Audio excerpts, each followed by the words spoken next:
وکلا کو آخر میں کہتا ہوں کہ کل ایک بہت تکڑی سپریم کورٹ بار کے اندر لائرز کنونشن ہے. اس کے اندر وکلا کو کہہ رہا ہوں کہ پوری طرح اس میں شرکت کریں، کیونکہ یہ جو اب جو تقسیم کرنے جا رہے ہیں سپریم کورٹ کو، اس کے لیے پاکستان کے وکلا کو اس وقت سٹینڈ لینا چاہیے، کیونکہ آپ کا کام رول آف لا ہے. رول آف لا کو امپلیمنٹ کرنا پاکستان کی لیگل کمیونٹی کا کام ہے.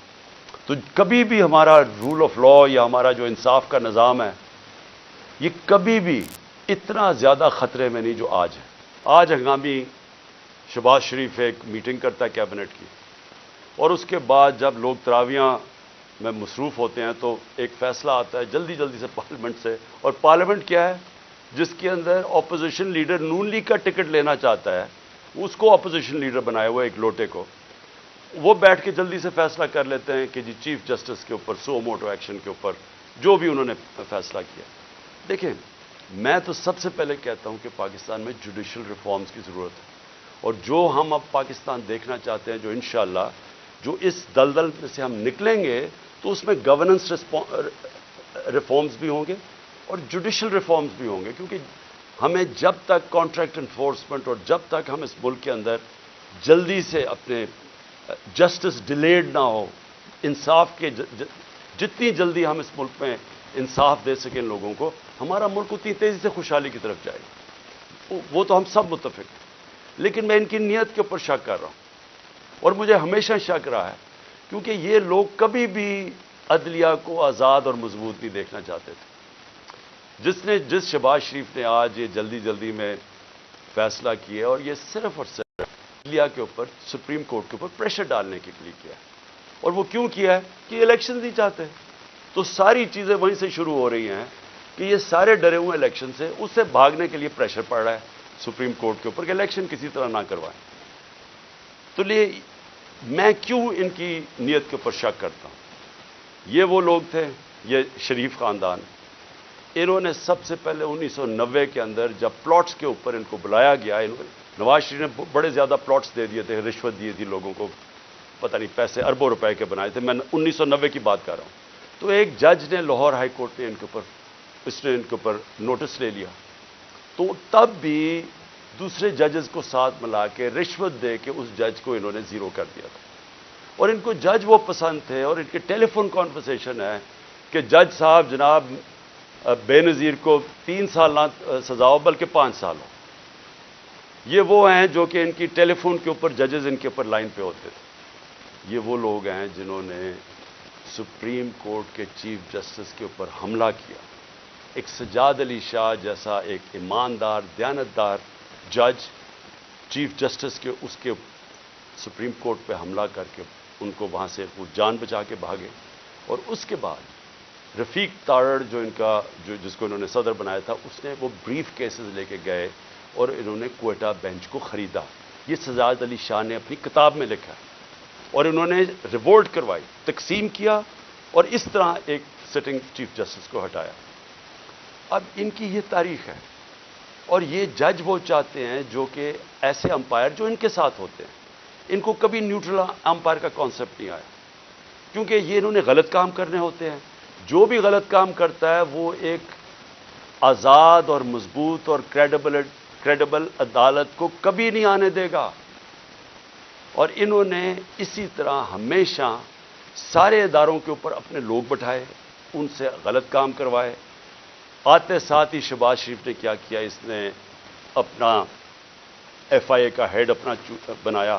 اس نے اس کی 16 ارب روپے کے کیسز تھے، 4 اس کے اندر گواہ تھے جو کہ 2 مہینے کے اندر سارے ہارٹ اٹیک سے مر گئے. جو ڈاکٹر رضوان ایف آئی اے کا تھا جس نے انویسٹیگیشن کی، اس کو ہارٹ اٹیک ہوا، وہ بھی مر گیا. تو وہ سارا ختم کروایا. 8 ارب روپے کے ان کے منی لانڈرنگ کے کیسز تھے نیب کے اندر، اس کے اندر بھی آتے ساتھ ہی پہلے اپنا آدمی رکھوایا، اور اپنا جو انہوں نے آدمی نیب کا ہیڈ لگوایا اس نے بھی آخر میں استعفیٰ دے دیا کہ میں نہیں ان کے لیے کام کرتا، یہ غلط کام کرواتے. دونوں اداروں کی کریڈیبلٹی ختم کی. نہ ایف آئی اے کی کوئی کریڈیبلٹی رہ گئی، نہ نیب کی. وہ 2 ادارے رہ گئے جن کا صرف اور صرف کام پولیٹیکل وکٹمائزیشن، مخالفین کے خلاف کیسے کیسز کریں. اور ان کے ساروں کے کیسز جو 30 سال سے اس ملک کو لوٹ رہے تھے، ان کے کیسز ختم ہو گئے. تو انہوں نے جو آج یہ جو ایک عدالت کو پریشرائز، سپریم کورٹ کو پریشرائز کرنے کے لیے اور چیف جسٹس کو کیا ہے، ساری قوم آج، جبکہ وہ ہم سب چاہتے ہیں کہ عدالتوں کے اندر ریفارمز ہوں، لیکن ان کی نیت کے اوپر آج ساری قوم سمجھ گئی ہے کہ ان کا صرف مقصد ہے الیکشن سے بھاگنا. اور ان کی ساری جو چالیں ہیں اب چل رہی ہیں، اور ان کے ساتھ ہینڈلرز ملے ہوئے ہیں. مجھے افسوس سے کہنا پڑتا ہے کہ جو اپنے آپ کو نیوٹرل کہتے ہیں وہ ان کے ساتھ جا کے کھڑے ہو گئے. اور میں اس کے اوپر بھی بات میں آؤں گا کہ پھر کیسے توقع کرتے ہیں کہ جب لوگ تنقید کرتے ہیں تو وہ کہتے ہیں کہ جی دیکھیں کسی ادارے کی توہین ہوگی. تو جب آپ ان لوگوں کے ساتھ کھڑے ہو جائیں گے جن کو 30 سال سے پاکستانی قوم جانتی ہے، جن کی کرپشن کے اوپر کتابیں لکھی گئی ہیں، تو پھر کیسے سمجھتے ہیں کہ لوگ بھی چپ کر کے نیوٹرل ہو جائیں گے اس کے اوپر؟ اب میں دوسری چیز پہ آتا ہوں کہ جب انہوں نے فیصلہ کیا کہ ہم نے الیکشن نہیں کروانے، تو پھر انہوں نے رہنا کیسے تھا اقتدار میں؟ اس وقت جنرل باجوہ نے ان کے ساتھ مل کے جو پاکستان میں ہیومن رائٹس وائلیشن کی، میں آپ کو چیلنج کرتا ہوں کہ پاکستان کی جمہوریت کی تاریخ میں اس کی کوئی مثال نہیں. شاید عامروں کے دوران ہو، جنرل مشرف کے دور میں جب میں اپوزیشن میں تھا، میں جیل بھی گیا 8 دن، میں نے کبھی اس طرح کی ظلم نہیں دیکھا، تشدد نہیں دیکھا جو جیلوں میں انہوں نے کیا ہے، جو یہ جنرل باجوہ نے ان کے ساتھ مل کے، جیسے ہی ہماری گورنمنٹ گئی اس کے بعد 25 مئی سے 25 مئی سے انہوں نے تشدد کرنا شروع کیا، اور وہ بڑھتا ہی گیا. خاص اپنا ایک آدمی لے کے آئی ہے یہاں جو کہ کاؤنٹر ٹیررزم کا ایکسپرٹ تھا، جس نے پاکستان کے شہریوں کو ایک فورن ٹیررسٹ کی طرح رکھا، ہر قسم کا تشدد کیا، سختیاں کی، سوشل میڈیا کے اوپر کی، جو اس کے اوپر ابھی میں آؤں گا. لیکن ان کا سارا مقصد یہ تھا کہ جس طرح پاکستان کی قوم بھیڑ بکریاں ہیں، یعنی ان کو اچھے برے کی تمیز ہے ہی نہیں، جدھر ان کو ڈنڈے مارو گے وہ ادھر چلی جائیں گی. انہوں نے ہر قسم کا ظلم کیا، صرف اور صرف ہم ساری قوم کو یہ ایکسیپٹ کرنے میں، یہ جو انہوں نے چور ہمارے اوپر لا کے بٹھا دی. اور جتنا قوم ان کو کہتی رہی کہ ہم ان کو نہیں مانتے، ہم اس کو ایکسیپٹ نہیں کرتے، اتنا انہوں نے ظلم بڑھانا شروع کر دیا. اور مجھے افسوس یہ ہے کہ جب ایسے لوگ آپ لے آئیں جن کو کوئی پتہ نہیں ہے کہ انسانوں کو کس طرح، انسانوں میں اور جانوروں میں کیا فرق ہے، جن کو سمجھ ہی نہیں ہے کہ انسانوں کو ان کے ذہن ہوتے ہیں اور ان کے دل ہوتے ہیں، ہارٹس اینڈ مائنڈز اپنے ساتھ ملا کے انسانوں کو آپ جیتے ہیں.